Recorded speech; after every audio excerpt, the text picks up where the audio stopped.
Assalamualaikum. Waalaikumsalam warahmatullahi. Mari kita bersolawat terlebih dahulu. Allahumma sholli ala sayyidina Muhammad wa ala ali sayyidina Muhammad. Dengan siapa dan dari mana? Saya hamba Allah, ya. Baik, dapat bertanya langsung kepada guru kita tercinta Buya Yahya. Oke. Izin bertanya Bu ya. Jadi Buya, suami saya dari awal menikah, kami pernah LDR dan waktu kami LDR ternyata suami melakukan perzinahan. Perselingkuhan suami terbongkar Ramadan kemarin dengan seorang wanita yang juga istri dari orang lain. Mereka sudah menjalani hubungan semenjak sebelum kami menikah, Bu ya. Waktu ketahuan Ramadan kemarin, kami menyampaikan akan berubah ya. Tetapi ternyata bulan Mei ini suami saya berhubungan lagi dengan perempuan itu. Kira-kira saya harus bagaimana ya Bu ya? Qadarullah ini kemarin sempat ada pertengkaran saya dan suami karena saya mengetahui ternyata dia menjalin komunikasi lagi dengan perempuan itu. Saya diusir suami dari rumah bukan mertua. Nah ini saya sudah ada di rumah orang saya selama minggu.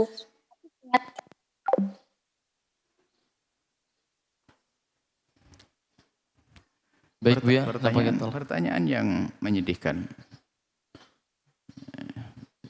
Dari hal-hal seperti ini kalau terjadi, halal ada, kenapa orang ambil yang haram? Cuman kita himbau kepada siapapun, jika punya permasalahan seperti ini, jangan sampai diungkap di tempat umum, bukan menjadikan hati tobat atau sadar. Yang kebetulan wanita tadi tidak menyebutkan identitas, dia hidupnya adalah di, ini perempuan itu namanya siapa itu kalau nggak tahu, dia hidupnya di planet Plato, apa planet Jupiter. Jadi nggak usah dicari orangnya. Jadi tolonglah kalau ingin bertanya tentang hal begitu, betul-betul harus ada kamuflase. Ya. Dia hidup di Jupiter, planet Jupiter. Jadi jauh, nggak ada di bumi ya. Nggak usah dia. Baik. Subhanallah, kami ingatkan, pintu halal itu mudah. Kenapa harus ngambil yang haram? Dan kalau haram dikejar, orang nggak akan ada puasnya. Na'udzubillah, murka Allah. Kalau sudah tidak ada puasnya, bagaimana? Kalau orang berani dengan zina dengan 100 orang, maka dia akan rindu yang ke 101. Tapi kalau orang meyakini yang halal adalah karunia agung dari Allah, dia akan merasa cukup dengan yang halal. Jangan sampai gampang melakukan na'udzubillah urusan zina dan sebagainya. Kalau sudah orang mencicipi yang haram, dia tidak akan puas sampai kapanpun. Dan dia akan mencoba lagi sampai kebiasaan haram yang menyeret dia kepada su'ul khatimah. Hati-hati. Siapapun yang pernah kepleset dalam kehinaan, hendaknya segera tobat. Karena apa? Haram yang dilakukan adalah mungkin adalah dengan bermacam-macam mencuri kesempatan dan lain sebagainya. Sehingga terasa istimewa betul saat itu. Sehingga seorang pezina ternyata merindukan suasana itu lagi. Merindukan suasana itu lagi. Jadi kesempatan sempit seperti apapun dia ingin. Sementara suasana lapang dengan istrinya dia mungkin tidak mau berhubungan. Karena sudah dia lebih dihinakan dengan suasana. Karena sudah terkesan dengan hal-hal yang semacam itu. Na'udzubillah. Dan dia terus ingin mengulang-ulang. Bahkan mungkin ada pengakuan dari seorang, betul, saya dengan istri saya yang lebih cantik pun saya tidak bangkit syahwat. Tapi di saat ada kesempatan dengan orang yang haram, kenapa bangkit syahwat saya? Ya itulah, kamu sudah terlatih dengan keharaman. Seorang perempuan juga demikian, kan ada suaminya ada lebih ganteng, suaminya lebih perkasa dan sebagainya. Cuman karena dia mencicipi yang haram, lihat, dia ingin mencoba lagi yang haram. Na'udzubillah. Jadi bahaya sekali. Takutlah kepada Allah, murka Allah. Kemudian di sisi lain sebagai seorang istri harus jangan biasa seorang suami melakukan keharaman, mohon maaf, alasannya nyalahkan istri. Mungkin karena istrinya tidak memperhatikan atau istrinya sakit dan sebagainya. Itu bukan alasan. Itu lebih bodoh lagi. Mungkin ada seorang suami melakukan kehinaan, alasannya apa? Kamu sih nggak melayani saya, kamu sih sakit-sakitan, kamu sih begitu. Itu orang yang paling kurang ajar kepada Allah. Yang bikin sakit siapa coba? Allah. Jadi mencari pembenar, dulu busuk sekali laki-laki seperti itu. Seorang perempuan juga sama. Mungkin merasa bahwasanya suamiku marah terus dan sebagainya sehingga cari kesenangan tempat lain. Wah ini balik. Setan yang menyuruh marah suaminya itu setan menjerumuskan wanita untuk berzina. Kenapa? Dengan suaminya mungkin sudah tidak mesra. Atau mungkin sudah mesra karena bodohnya perempuan ini sehingga dia melakukan kehinaan. Dan ini bisa terjadi. Karena tidak takut kepada Allah. Lebih merindukan kehinaan. Na'udzubillah. Ada neraka sana. Ingat, takut kepada Allah. Kehinaan.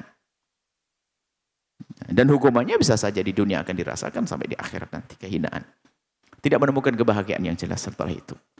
Dia tidak akan menemukan gersang hatinya.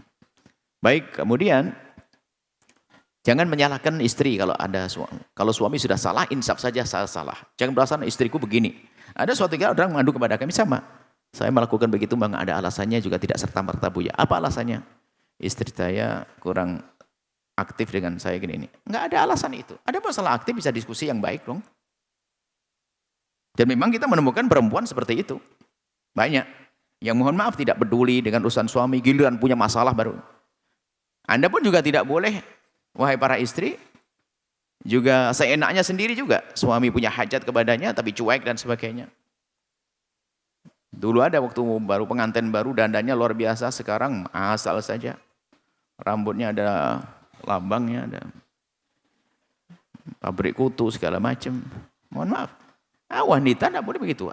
Biarpun sudah umur tua, tetap saja bersih, rapi, aktif. Tapi sisi lain seorang suami nggak boleh punya alasan. Kalau bang istrimu banyak kutu ya sisirin bang. Pokoknya beralasan nggak boleh. Itu setan yang ngajak alasan. Mohon maaf kalau banyak beralasan melakukan dosa kok beralasan. Alasannya pasangannya. Saya begini karena pasangan saya. Waduh ini setan sukses. Loh kalau pasanganmu begitu kau benahi dong. Bukan melakukan keharaman. Na'udzubillah. Jadi penanya tadi pun jangan sampai mau dibisikin setan lalu ingin melakukan. Nah ini nanti setan menarik lagi. Mohon maaf, istrinya cuek. Suaminya akhirnya apa? Ya sudah saya cari kesenangan tempat lain. Istrinya sakit, cari kesenangan tempat lain. Haram na'udzubillah. Istri mungkin tersinggung. Akhirnya apa? Melakukan yang sama. Ngapain juga saya tahan-tahan. Akhirnya setan tepuk tangan. Dua berhasil, sukses semuanya, hina semuanya. Makanya jangan sampai kekurangan pasanganmu alasan untuk Anda melakukan kemaksiatan. Awas, hati-hati, harga mati. Jika istrimu tidak peduli dan sebagainya, bukan berarti Anda harus melakukan keharaman. Jika suami tidak peduli atau yang lain sebagainya, bukan alasan Anda melakukan keharaman. Untuk diselesaikan bersama, namanya tafahum, diskusi yang baik dan sebagainya. Ngaji, biasanya ngaji bersama. Kita selalu ingatkan, istri jangan sampai cuek banget. Sehingga sampai suaminya terlantar setiap malam, terlantar. Istri yang main handphone segala macam dan sebagainya, ngorok segala. Sama seorang suami, Masya Allah, nggak peduli urusan istrinya, sementara istrinya adalah orang yang punya syahwat yang besar dan sebagainya. Tapi ingat, jangan gara-gara suaminya begitu, lalu dia melakukan keharaman, dia bodoh sekali. Nah, setan berhasil menjerumuskan dia. Na'udzubillah, zina tidak gampang. Zina tidak gampang. Zina adalah hina. Orang mulia susah. Bersentuhan tangan, berduaan, apalagi sampai membuka auratnya, melakukan kehinaan, nggak kebayang bagi orang-orang mulia. Nggak kebayang. Dan Anda seorang laki-laki hebat, jangan melakukan kehinaan. Akan tapi jika ada orang pernah kepleset, tinggal tobat, kembali kepada Allah Subhanahu wa taala. Pertanyaan apa yang harus dilakukan oleh penanya tadi? Anda harus bersaing dengan Anda. Anda harus tampil lebih aktif, lebih cekatan deh untuk menyambut suami, melayani suami dan seterusnya. Kemudian berlemah lembut dan sebagainya untuk buat perubahan. Setelah itu baru nasihat. Suami jangan sampai hanya nasihat, mukanya masih masam, cemberut dan sebagainya. Iya, mau patuh apaan mukamu kayak gitu. Dia akan marah. Anda berubah juga dong. Tapi suami jangan mengatakan gara-gara suaminya istrinya cemberut lalu melakukan haraman. Jangan. Saya ngomong itu kadang-kadang takut salah. Saya itu ngomong salah. Kalau ngomong begini, istri cemberut tok, makanya suami begitu. Langsung suami bahkan alasan. Makanya gara-gara kau cemberut saya begini. Wah ini repot ini. Jadi ngomong nasihat itu betul-betul hati-hati. Saya nasihati semuanya nih. Jadi tolong jangan nyalahkan pasangan. Oke, Anda sebagai seorang istri berlemah lembut, mungkin semakin baik dan sebagainya.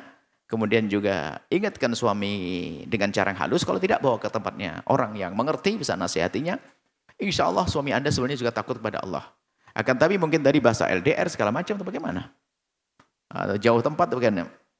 Jadi tolonglah kebersamaan itu. Kebersamaan biarpun belum fisik, akan tapi komunikasi yang aktif, baik antara pasangan itu akan menjaga. Tapi kalau sudah komunikasi jarang, Masya Allah, telepon kalau ada hajat, nggak ada komunikasi yang indah, di rumah sibuk masing-masing dengan handphonenya dan sebagainya. Aduh, ini rumah tangga kayak apa? Sudah terjadi apa-apa baru nyesel nanti. Tidak, rumah tangga Anda harus indah. Yang Anda lakukan adalah Anda berbenah, wahai wanita solehah. Anda berbenah untuk menyiapkan nasihat kepada suami. Jangan nasihat tok, tapi Anda tidak berbenah. Kemudian suami Anda bawa ke tempat yang mulia, maka di tempat mulia itulah dia akan belajar kebaikan, sehingga nanti insya Allah yang lalu adalah biar berlalu, masa depannya adalah masa depan yang baik. Jangan difonis kalau suami Anda tidak bisa menjadi baik. Suami Anda bisa menjadi seorang suami yang soleh dengan penyesalannya takut kepada Allah. Karena kepandaian Anda di dalam mengajak dan atas petunjuk Allah Subhanahu wa taala. Wallahu a'lam bishawab. Sahabat Al-Bahjah TV, setelah menyaksikan video ini, jangan lupa bersolawat kepada baginda Nabi Muhammad. Shollu ala Nabi Muhammad.